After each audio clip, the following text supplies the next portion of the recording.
എങ്ങനെ data split ചെയ്ത് separate കോളത്തിൽ പ്ലേസ് ചെയ്യുന്നു എന്ന് നോക്കാം.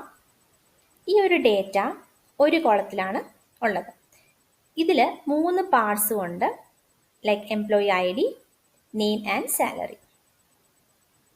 ഇതിനെ എനിക്ക് സ്പ്ലിറ്റ് ചെയ്ത് മൾട്ടിപ്പിൾ കോളത്തിൽ പ്ലേസ് ചെയ്യണം.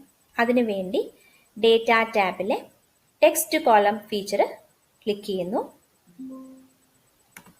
റേഞ്ച് സെലക്ട് ചെയ്യുക, ടെക്സ്റ്റ് കോളം ഫീച്ചർ സെലക്ട് ചെയ്യുന്നു, ഫിക്സ്ഡ് വിഡ്ത്ത് ക്ലിക്ക് ചെയ്യുന്നു. ഈ ഒരു ഡേറ്റയിൽ സിംബൽസോ സെപ്പറേറ്റേഴ്സോ ഒന്നുമില്ല ആൻഡ് ക്യാരക്ടേഴ്സ് എല്ലാം ഈക്വൽ ലെങ്തുമാണ്. സോ ഫിക്സ്ഡ് വിഡ്ത്ത് സെലക്ട് ചെയ്തു, നെക്സ്റ്റ് കൊടുത്തു. ഇനി നമുക്ക് എവിടെയാണോ സ്പ്ലിറ്റ് ചെയ്യേണ്ടത് അവിടെ ഒരു വെർട്ടിക്കൽ ലൈൻ പ്ലേസ് ചെയ്യാം. എനിക്ക് എംപ്ലോയി ഐ ഡിക്ക് ശേഷവും നെയിമിന് ശേഷവുമാണ് സ്പ്ലിറ്റ് വേണ്ടത്. അതുകൊണ്ട് തന്നെ ഈ എംപ്ലോയി ഐ ഡി ഈ ഡിജിറ്റിന് ശേഷം 5 ഡിജിറ്റ്സിന് ശേഷം ഒരു ലൈൻ ഞാൻ പ്ലേസ് ചെയ്തു, നെയിമിന് ശേഷവും പ്ലേസ് ചെയ്തു. ഫിനിഷ്.